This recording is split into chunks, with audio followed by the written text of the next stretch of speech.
بسم الله الرحمن الرحیم. د ولسغږ یوټیوب چینل درلودونکو سلامونه. خدای وکړي چې روغ رمټ اوسئ. دا د ننګرهار ولایت کامې ولسوالي ده چیرته چې د کابل څخه هیات راغلی دی او د دغه ولسوالۍ هغه کومې دودیزې لوبې چې دي چې پخوا به ډېرې کېدلې. یو څو مثالونه به یې زه ورکړم لکه کوشنۍ وي، یو رقم هغه د څپلیو لوبه به کېدله، ماشومان یا غټانو به چې دایره جوړه کړه څپلۍ به په منځ کې ایښې وي هغه به یې اشتري. همدې ته ورته نورې لوبې. خو د وخت په تېرېدو سره څومره چې زمانه عصري کېږي او څومره خلک پوهېږي هغه دودیزې لوبې ورو ورو په ختمېدو باندې دي. دا چې ولې په ختمېدو باندې دي، ولې اوس هغه خلک لوبې نه کوي، په همدې پار باندې نن دغلته په دغه میدانۍ کې ځینې لوبغاړي به دغه لوبې نندارې ته وړاندې کوي. زموږ سره اوسئ.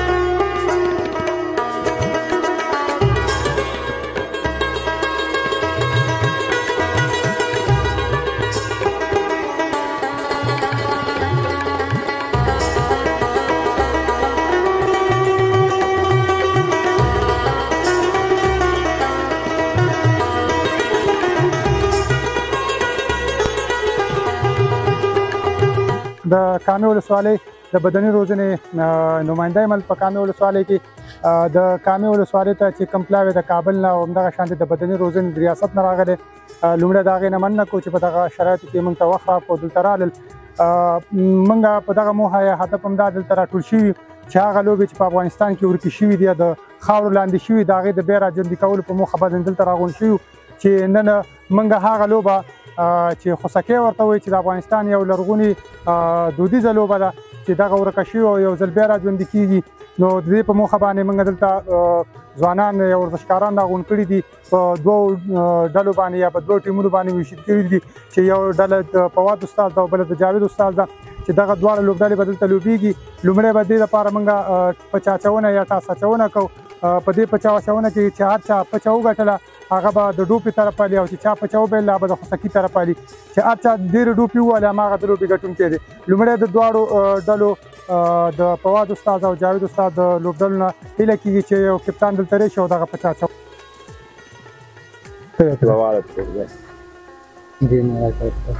تاسو ته وګټو ډوپه ستا شو. د فواد استاد ټیم چې دی معلومه کړي چې خوسکۍ څوک ده. جاوید استاد خوسکۍ شوه، صحیح ده. هدف هم کامران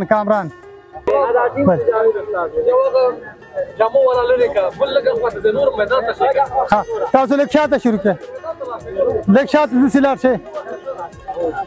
تاسو دک دیو خوشا خلک لاړ ورشه هلته پوښتنه ترې نه وکړئ. ای کپتانه راشه ورته لوبه خوسکۍ څنګه ګرمه کېده او همدغه یو بوټ د ډوپه کاری شاته مزه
دا لوبه چې د دوه لوبډلو ترمنځ رامنځته کېږي چې 15 منټه دوام لري.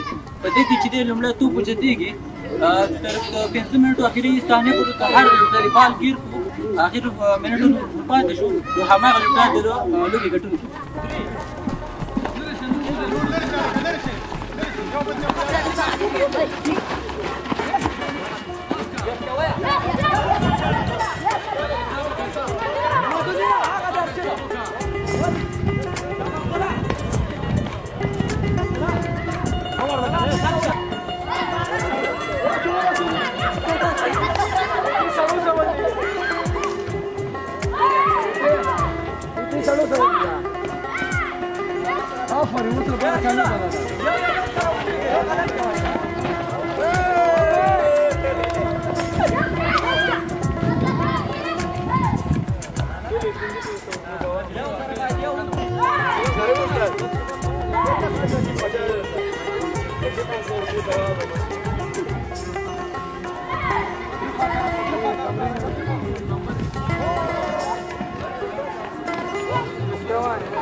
بسم الله الرحمن الرحیم. دا د بوکاڼۍ لوبه ده.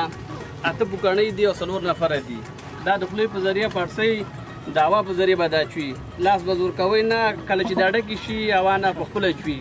هر یو نفر 2 بوکاڼۍ ډکوي او چیه هر چا چې اول وچولې هغه ګټونکی دی. وایه که بعضې بوکاڼۍ سوری به څنګه بس نه هغه نه ګټلې بوکاڼۍ چک شوي دي. چاولې نه دغه شو سوری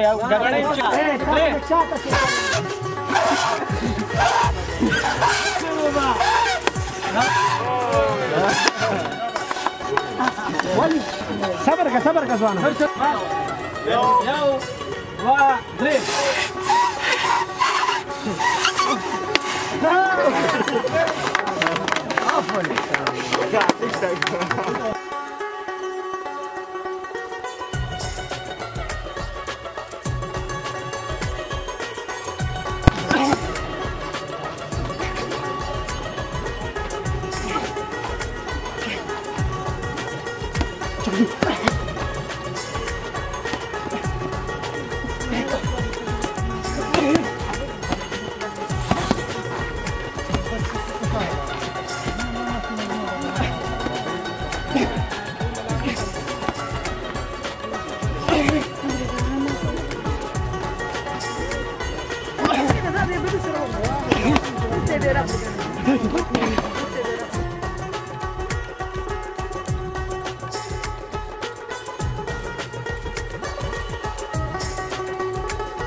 ملګرو استاد عطاالله همدرد چې د ننګرهار ولایت کامې ولسوالۍ د اولمپیک مسؤل دی. همدرد صاحب ستړي نه شئ. ژوندی اوسئ. مننه ولفت صاحب. پوره همدرد صاحب دغلته که مونږ لیدلي اوس چې لیدونکي مو لیدلې تقریبا ټولې 15 لوبې نندارې ته وړاندې شي. دا راته ویلی شي چې په کامې ولسوالۍ کې هغه کومې دودیزې لوبې دي چې اوس یې خلک کوي؟ بسم الله الرحمن الرحیم. لومړی خو تاسو نه ډېره مننه کوم چې دلته راغلئ او زموږ دغه نشته امکانات هم ولیدل او دې نه م خوند واخیست او د ملګرو په چوپړ کې هم کو. ډېرې دودیزې لوبې شته دی چې هغه ورکې دي په کامه کې نه په افغانستان کې ورکې دي. د هغې راژوندي کولو دپاره بدني روزنه اولمپیک څنګه لګیا ده هغه کار کوي په کار دي.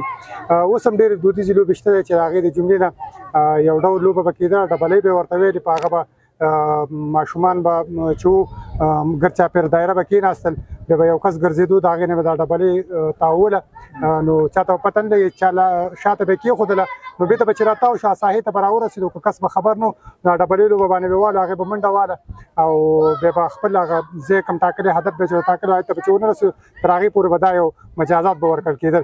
نو ډېرې داسې لوبې شته چې اوس هم مونږ ته پام شوی نه دی. انشاءالله هغې ته به پام کوو راژوندي کوو به انشاءالله. ولې مو هغه کومه لوبه چې تاسو مخکې یادونه وکړه چې ډبلۍ لوبه نن نندارې ته وړاندې کړه لوبغاړي نه راغلي او که وخت کم بوتو ورته اشاره وکړه دغه امکانات برابر نو اصلا کې او بل هغه لوبه چې دا هغه یو خپل هغه دودیزه خلک غواړي د هغې سره مشورې کول غواړي تر څو پورې په دغه لوبو په اصولو باندې پوه شو. اکثره په هغه لوبو اصولو باندې نن سبا ډېر ځوانان نه پوهېږي نو امکانات هم نو ځای هم نو ته برابر نو شرایط برابر نو په همدې خاطر پاتې. ډېره مننه استاد محترم چې حاضر شئ موږ سره مرکه وکړه. الله دې نور هم توفیق درکړي چې تاسو خپلې ولسوالۍ لپاره په کم وخت کې زه څومره فکر کوم تاسو به اوس مسؤل شوي یاستئ. ډېر کم وخت کې به ډېر زیات خدمت کړی. ډېره مننه لیدونکو تاسو هم ډېره زیاته مننه چې دغه یو څو لوبې راسره ننداره کړې دي. افغانستان دودیزې ډېرې زیاتې لوبې لري که شمار موږ وکړو او فکر ورته وکړو راژوندۍ وکړو نو په لسګونو لوبې دي خو دا به ورو ورو راژوندی کېږي ځکه چې دا د خلکو له پامه ډېرې غورځېدلې دي او که چېرته ورته همداسې کار وشي نو لرې نه ده چې په راتلونکو څو کلونو کې دا بېرته راژوندی شي. خو د یو کې چې خپرونه م کتلې اوسي تر بیا ښې